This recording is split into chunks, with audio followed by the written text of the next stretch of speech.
Hello साथियों, नमस्कार। स्वागत है आपका फ्रेशर क्लासेस में। तो साथियों, आज हम पढ़ने वाले हैं आपकी सेकंड क्लास, जो बाल विकास का हमारा चैप्टर चल रहा है। साथियों, बाल विकास जो हमारा चल रहा है उसमें सेकंड चैप्टर आज हम पढ़ने वाले हैं। साथियों, सेकंड चैप्टर में आज हम पढ़ेंगे साथियों आपका पावलोव का अधिगम सिद्धांत। ठीक है साथियों, पावलोव के अधिगम सिद्धांत के बारे में आज हम पढ़ेंगे साथियों। ठीक है, तो चलिए वीडियो शुरू करते हैं साथियों।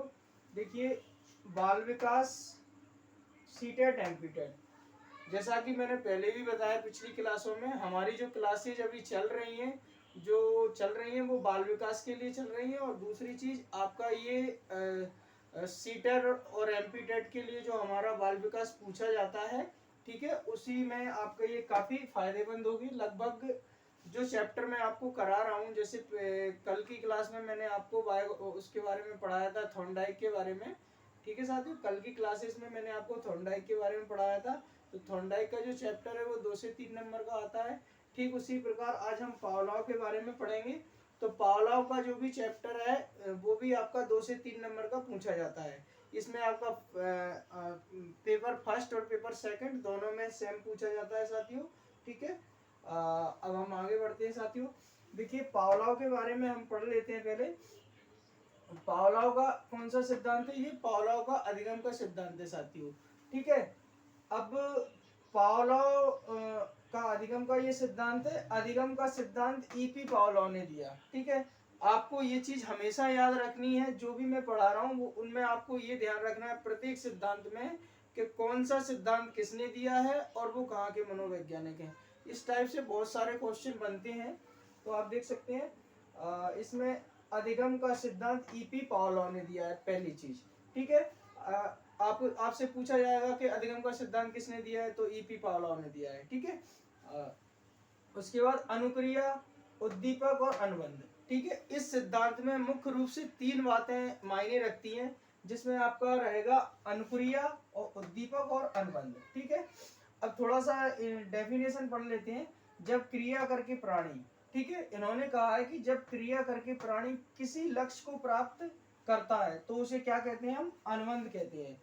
जब क्रिया करके प्राणी किसी लक्ष्य को प्राप्त करता है तो उसे हम अनुबंध कहते हैं। क्रिया अर्थात काम करना। ठीक है, तो उसे क्या कहा जाता है? अनुबंध कहा जाता है। अनुबंध का जनक कौन है? तो अनुबंध का जनक भी आपका ईपी पावलोव है। क्वेश्चन आपसे पूछा जाएगा कि अनुबंध का जनक कौन है। ठीक है, तो अनुबंध का जनक ईवी पावलोव है। ठीक है, अब पावलोव के बारे में थोड़ी सामान्य जानकारी हम हासिल कर लेते हैं। जैसे कि पावलोव है, पावलोव एक मनोवैज्ञानिक है, आपको भी पता है। पावलोव एक मनोवैज्ञानिक है, पर ये कहाँ के हैं? तो ये रूसी मनोवैज्ञानिक है। जो ईपी पावलोव थे वो रूसी मनोवैज्ञानिक थे। ठीक है, फर्स्ट फर्स्ट क्वेश्चन आपका यही बनेगा कि ईपी पावलोव कहाँ से थे? तो ईपी पावलोव रूस से थे। ठीक है, ईपी पावलोव रूसी मनोवैज्ञानिक थे। अब ईपी पावलोव को एक पुरस्कार मिला था जो कि 1904 में मिला था, जिसे नोबेल पुरस्कार कहते हैं। ठीक है, ईपी पावलोव को 1904 में नोबेल पुरस्कार मिला था। ठीक है, ईपी पावलोव को पुरस्कार कौन सा मिला था? 1904 में नोबेल पुरस्कार मिला था। प्रयोग आपसे पूछा जाएगा कि ईपी पावलोव ने किस जानवर पर प्रयोग किया था, किस पक्षी पशु पर प्रयोग किया था? तो ईपी पावलोव ने कुत्ते पर प्रयोग किया था। ठीक है, अब शोध इन्होंने जो प्रयोग किया वो कुत्ते पर किया। अब किस बारे में रिसर्च किया है, किस बारे में शोध किया? तो इन्होंने पाचन क्रिया पर शोध किया था। ठीक है, ईपी पावलोव ने पाचन क्रिया पर शोध किया था। ठीक है, अब थ्योरी के बारे में पूछा जाता है यदि आपसे, तो थ्योरी है इनकी, ईपी पावलोव ने एस प्रकार की थ्योरी दी थी। ठीक है, पिछली क्लास में हम पढ़ चुके थे एस आर थ्योरी।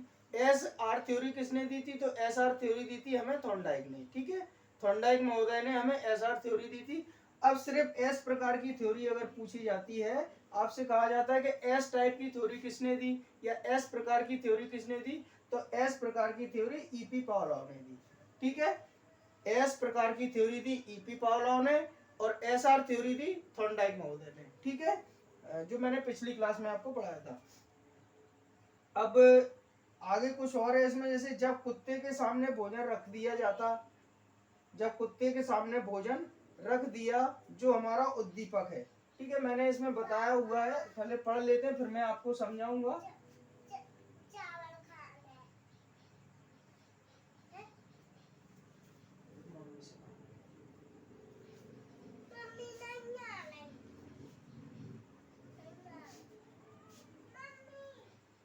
ठीक है साथियों, जब कुत्ते के सामने भोजन रख दिया जो हमारा उद्दीपक है, तो कुत्ते के मुख से लार की वृद्धि होती है। ठीक है, यदि कुत्ते के सामने भोजन रखा जाता है तो कुत्ते के मुख से किसकी वृद्धि होती है? लार की वृद्धि होती है।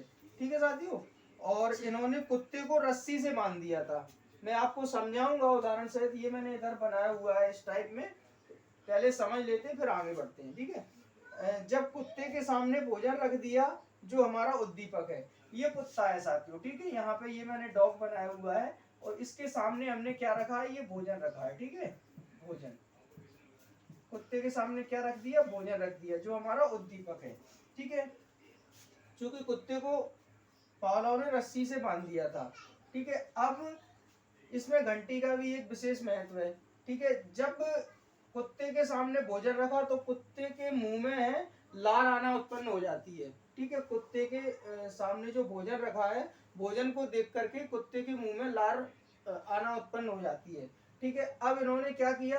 घंटी बजाना शुरू किया। ठीक है, तो ये घंटी को बजाना शुरू किया, तब क्या हुआ? कुत्ते को उसी प्रकार की आदत पड़ गई। कैसे? कि जैसे मान लीजिए घंटी बजती तो कुत्ते के मुंह में लार आ जाती भोजन को देख करके। ठीक है, और उसे पता चल जाता कि भोजन आ गया है अब घंटी को बजाते ही। ठीक है, तो घंटी का जो समय था वो 2 से 4 सेकंड का था। आगे हम पढ़ते हैं, फिर ये आपको सही से समझ में आएगा।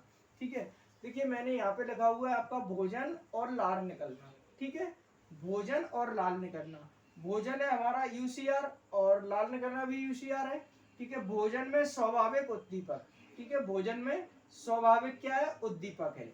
भोजन में स्वाभाविक उद्दीपक, और लार निकलना क्या है? स्वाभाविक प्रतिक्रिया है। भोजन जो हमारा है वो स्वाभाविक उद्दीपक है और लार निकलना है स्वाभाविक प्रतिक्रिया।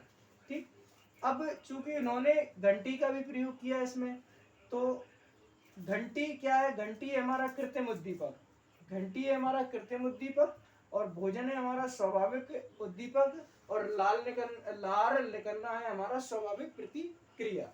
ठीक है, तब क्या हुआ? घंटी और लार के बीच समय कितना था? 2 से 4 सेकंड का।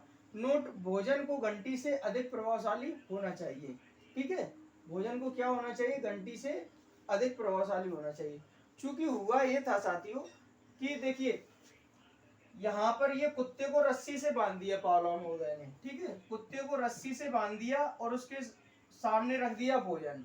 ठीक है, तब क्या हुआ कि कुत्ते के मुंह में क्या है? लार, लार, कुत्ते के मुंह में लार आना उत्पन्न हो जाती है भोजन को देख करके। ठीक है, अब इन्होंने क्या किया? भोजन को हटा लिया। ठीक, अब भोजन को हटा लिया, फिर भोजन को रख दिया और घंटी बजाना शुरू किया। फिर उन्होंने वापस भोजन को रख दिया और घंटी बजाना शुरू किया। इसी प्रकार इन्होंने बार बार इसका प्रयोग किया या बार बार अभ्यास किया, कुत्ते को इस प्रकार का अभ्यास कराया कि जब जब वो घंटी बजाते थे तब तक कुत्ते के मुंह से लार निकलना उत्पन्न हो जाती थी, क्योंकि कुत्ते को आदत पड़ चुकी थी कि भोजन आ गया है।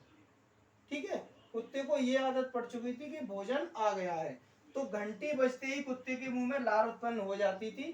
क्यों? क्योंकि उन्होंने इसी प्रकार का अभ्यास उन्हें कराया था कुत्ते को।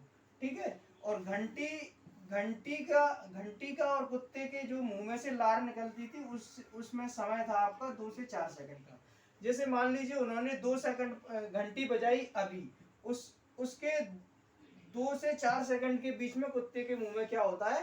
लार निकलना उत्पन्न हो जाती थी। ठीक है, तो अब नोट, भोजन को घंटी से अधिक प्रभावशाली होना चाहिए। ठीक है, अब क्या किया? ईपी पावलोव के सिद्धांत की शैक्षिक उपयोगिता। अब शिक्षा में हम बच्चों को जो ईपी पावलोव का सिद्धांत है उस बारे में किस प्रकार से समझा सकते हैं या किस प्रकार से बता सकते हैं वो इसमें दिया हुआ है। क्या शैक्षिक उपयोगिता क्या है इनकी? जैसे शिक्षक को विषय वस्तु के प्रति अनुबंध करना चाहिए। ठीक है, शिक्षक जिस विषय को पढ़ा रहा है, ठीक है, उस विषय के प्रति क्या करना चाहिए? उन्हें अनुबंध करना चाहिए। एग्जाम्पल दिया हुआ है कि 1 2 3 4 5 6 अनुबंध के द्वारा ही बच्चे सीखते हैं। यानी कि जो हमारी काउंटिंग होती है या गिनती होती है उसको बच्चे क्या करते हैं? अनुबंध के द्वारा ही सीखते हैं। ठीक है, इन्होंने ऐसा कहा है। ठीक है, अच्छी आदतों का निर्माण किया जा सकता है। बच्चों के अंदर जो छोटे बच्चे होते हैं तो बच्चों के अंदर अच्छी आदतों का क्या किया जा सकता है? निर्माण किया जा सकता है, उनके अंदर अच्छी आदतें पैदा की जा सकती हैं, ठीक है। और अनुशासन में लाया जा सकता है, बच्चों को अनुशासन में लाया जा सकता है इस किसके द्वारा, इस सिद्धांत के द्वारा, ठीक है। पावलोव के सिद्धांत के द्वारा बच्चों को अनुशासन में लाया जा सकता है, ठीक है। अनुशासन में लाया जा सकता है और क्या हो सकता है, बुरी आदतों एवं भय इत्यादि से छुटकारा मिल सकता है या मिल जाता है, ठीक है। कहना ये है कि देखिए जब ये सिद्धांत कहाँ काम करता है, ईपी पावलोव का सिद्धांत, कि शिक्षक को यदि विषय वस्तु के बारे में अच्छी तरीके से पढ़ाना है तो क्या करना पड़ेगा, अनुबंध करना पड़ेगा, ठीक है। और उसके बाद आपका जो आपका 1 2 3 पढ़ाई जाती है, तो जैसे 1 2 3 4 5 6 अनुबंध के द्वारा ही बच्चे सीखते हैं, ठीक है। और अच्छी आदतों का निर्माण इसी सिद्धांत के द्वारा किया जा सकता है, और बच्चों में अनुशासन की भावना इसी सिद्धांत के द्वारा लाई जा सकती है, और बुरी आदतें हटाई जा सकती हैं, और भय से मुक्त किया जा सकता है बच्चों को, ठीक है साथियों। तो एक बार आप और देख लीजिए, और अपनी जो नोटबुक है उसमें इसको नोट कर लीजिए। अगर आप इस सिद्धांत को पढ़ते हैं, ठीक है, तो आपको कम से कम 2 से 3 नंबर आपको देखने को मिलेंगे इस सिद्धांत से। जो भी आपका फर्स्ट पेपर है, सी टेट का फर्स्ट पेपर है, या सी टेट का सेकंड पेपर है आपका, या एमपी टेट का जो एग्जाम होने वाला है, अभी कैलेंडर आ गया है एमपी टेट का, तो लगभग अगस्त सितंबर में उनका एग्जाम होगा। तो लगभग ये जो है 2 से 3 नंबर का चैप्टर आपको उसमें देखने को मिलेगा, पावलोव के अधिगम का सिद्धांत, ठीक है साथियों। और इसी टाइप का और वीडियो देखने के लिए आप हमारे चैनल को सब्सक्राइब कीजिए, ठीक है, और घंटी के ऑप्शन पे क्लिक करके ऑल पे क्लिक कीजिए, ताकि आपको इसी प्रकार के वीडियो के नोटिफिकेशन मिलते रहे साथियों, ठीक है। अगले वीडियो में फिर आपसे मुलाकात होगी अगले चैप्टर के साथ। तब तक के लिए जय हिंद, वंदे मातरम। जुड़े रहिए, खुश रहिए, आबाद रहिए और पढ़ते रहिए, ठीक है साथियों।